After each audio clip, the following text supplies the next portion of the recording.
बिस्मिल्लाहिर्रहमानिर्रहीम। अस्सलाम वालेकुम। मैं हूं मोहम्मद उस्मान। आज का टॉपिक है हमारा टेबुलेशन का, जिसको आज हमने डिस्कस करना है। और सबसे पहले जो नए व्यूवर्स हैं वो चैनल को सब्सक्राइब लाजमी कर लें ताकि उनके लिए आसानी रहे।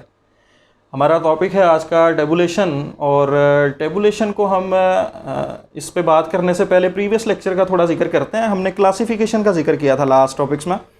क्लासिफिकेशन कहते हैं डिफरेंट ग्रुप्स में डिवाइड कर देने के प्रोसीजर को। अब उसी की एक्सपेंशन है टेबुलेशन। इस तरह से क्लासीफाई करना, इस तरह से डिफरेंट ग्रुप्स बनाना गिवन डाटा के कि रोज़ और कॉलम्स की शेप हासिल हो जाए, डिफरेंट रोज़ और कॉलम्स की शेप हासिल हो जाए। तो हम कहते हैं कि ये जो हमने प्रोसीजर किया है क्लासीफाई करने का, कि जिसमें गिवन डाटा को हमने रोज़ और कॉलम्स में अरेंज कर दिया, ये हमारे पास टेबुलेशन है। इसलिए हम कह सकते हैं कि the arrangement of data into different rows and columns is called tabulation. Given data को रोज और कॉलम्स में अरेंज कर देने का नाम ये हमारे पास टेबुलेशन है। फॉर एग्जांपल हमारे पास ये एक टेबल की एग्जांपल है। एक टेबल मौजूद है आपके सामने। इसमें हमने ये मार्क्स के डाटा को अरेंज किया हुआ है डिफरेंट क्लासेस के। तो लिहाजा मार्क्स के डाटा को इस तरह डिफरेंट रोज और कॉलम्स में अरेंज कर देना, ये एक टेबल फॉर्म हासिल हो गई। और इस प्रोसीजर को हम कह सकते हैं कि ये हमने क्या किया, ये टेबुलेशन कर दी। अब किसी भी टेबल को बनाते हुए सबसे पहले जो असल में हमें काम करने पड़ते हैं चंद एक, कि जिसके बगैर टेबुलेशन का प्रोसीजर मुकम्मल नहीं है, जिसके बगैर टेबल को समझा नहीं जा सकता। यानी वो हमें कुछ ना कुछ ऐसे पार्ट्स बनाने पड़ते हैं टेबल के जिनके बगैर टेबल को समझना मुमकिन नहीं है, या टेबल को बनाने का कोई फ़ायदा नहीं है। तो अब उन पार्ट्स की तरफ आते हैं कि पार्ट्स ऑफ द टेबल क्या हैं जो ज़रूरी काम है हमारे लिए करने का टेबुलेशन के प्रोसीजर में। तो हमारे पास किसी भी टेबल को बनाते हुए जिन पार्ट्स का हमें लाजमी ज़िक्र करना पड़ता है, जो पार्ट्स लाजमी बनाने पड़ते हैं, वो main parts of the table कहलाते हैं। और there are 4 main parts of the table. किसी भी टेबुलेशन के प्रोसीजर में टेबल को जब हम बनाया करते हैं तो 4 मेन पार्ट्स हैं जिनके बगैर टेबल को समझना किसी भी व्यूअर के लिए मुमकिन नहीं होता। टेबल को बनाने का कोई फ़ायदा नहीं है, डाटा की रिप्रेजेंटेशन नहीं ठीक तरह से हो पाती। तो ये 4 मेन पार्ट्स हैं कौन से? सबसे पहली बात कि जब भी हम टेबुलेशन का प्रोसीजर करेंगे, फॉर एग्जांपल ये मार्क्स का डाटा था, हमें किस तरह पता चला? क्योंकि ये ऊपर टाइटल हमने दिया हुआ है कि ये मार्क्स का डाटा है जिसको हमने रोज़ और कॉलम्स में अरेंज किया।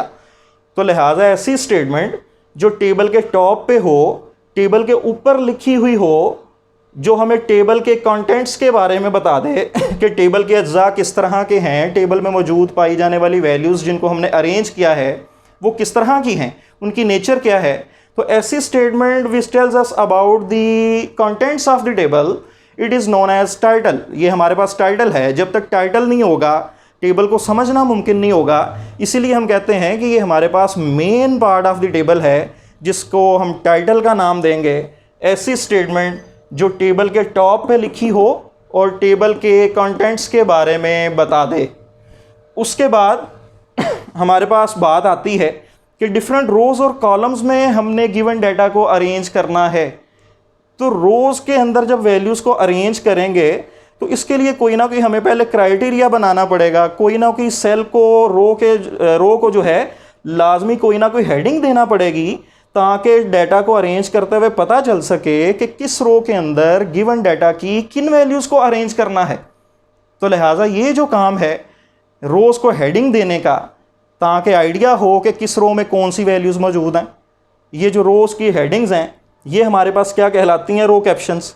फॉर एग्जांपल मेरे पास ये 3 सेक्शंस थे, G1, G2, G3।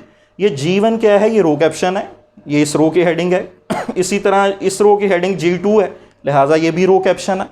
इस रो की हेडिंग G3 है, लिहाजा ये भी रो कैप्शन है। तो लिहाजा रो की हेडिंग रो कैप्शन कहलाएगी। और ये भी एक ज़रूरी पार्ट है, ज़रूरी हिस्सा है टेबल का, क्योंकि जब तक रो कैप्शन नहीं होगी हम नहीं जान पाएंगे कि किस रो में किस तरह की वैल्यूज़ को अरेंज किया हुआ है। लिहाजा डाटा की रिप्रेजेंटेशन का आइडिया नहीं हो पाएगा, ठीक तरह से रिप्रेजेंट नहीं हो पाएगा। लिहाजा ये सेकंड जो main part of the table है ये है रो कैप्शन। उसके बाद बात आती है कॉलम कैप्शंस की। जिस तरह मैंने ये हेडिंग दी कि 1 से 10 मार्क्स वाले जो हैं ये फर्स्ट कॉलम में, सेकंड कॉलम को हेडिंग दी कि इस कॉलम में मैंने जिन वैल्यूज़ को अरेंज करना है, मार्क्स की जिन वैल्यूज़ को, वो कहाँ से कहाँ तक होंगी 11 से 20। इसी तरह 21 से 30 और 31 से 40। ये जो कॉलम्स की हेडिंग्स हैं ये हमारे पास कॉलम कैप्शंस कहलाती हैं। इसी तरह हमारे पास ये थर्ड पार्ट इसका कंप्लीट हुआ, ये भी main part of the table है, इसके बगैर भी टेबल को समझना मुमकिन नहीं होता। लिहाजा हम कह सकते हैं कि the heading of column is called column caption. ये हमारे पास थर्ड पार्ट है। उसके बाद असल काम हमारा जो सेल्स के अंदर डाटा को अरेंज करने का था, ये डिफरेंट रोज़ और कॉलम्स के जो सेल्स हैं इनमें गिवन डाटा को अरेंज कर देना, ये हमारे पास बॉडी ऑफ द टेबल है। फॉर एग्ज़ाम्पल मैं कहता हूँ कि हमारे पास 6 स्टूडेंट्स हैं जिनके मार्क्स 11 से 20 हैं और वो G2 सेक्शन से हैं, तो लिहाजा ये हमारे पास ये जो सेल्स के अंदर फ्रिक्वेंसीज को अलाट करने का प्रोसीजर है, it is known as body of the table. ये हमारे पास fourth main part of the table है। जब तक डाटा को सेल्स के अंदर फ्रिक्वेंसीज की फॉर्म में, एंट्रीज की फॉर्म में अरेंज नहीं कर देंगे, तब तक भी हमें टेबल बनाने का कोई भी फ़ायदा नहीं होगा, बल्कि असल मकसद ही ये था कि डाटा को रोज़ और कॉलम्स में अरेंज किया जाए। तो लिहाजा there are 4 main parts of the table.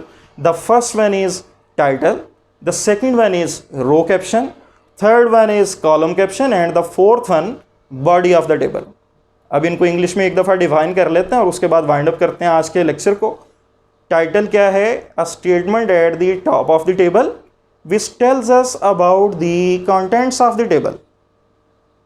Heading of row is called row caption, heading of column is called column caption, और उसके बाद the arrangement of data into different cells of rows and columns is called body of the table. ये 4 main parts of the table हैं। Next lecture में हम discuss करेंगे कि इसके अलावा मज़ीद कौन कौन से पार्ट्स हैं कि जिनको बना लेने से टेबल मज़ीद खूबसूरत कहलाता है, खूबसूरत नज़र आता है और उसको समझने में भी मज़ीद ज़्यादा आसानी होती है और डाटा के बारे में भी मज़ीद ज़्यादा बेहतर रहनुमाई हमें हासिल होती है। नेक्स्ट लेक्चर में मिलते हैं नेक्स्ट जो हमारे पास पार्ट्स ऑफ द टेबल हैं और टाइप्स ऑफ टेबुलेशन के साथ। बहुत शुक्रिया जी, अल्लाह हाफिज़।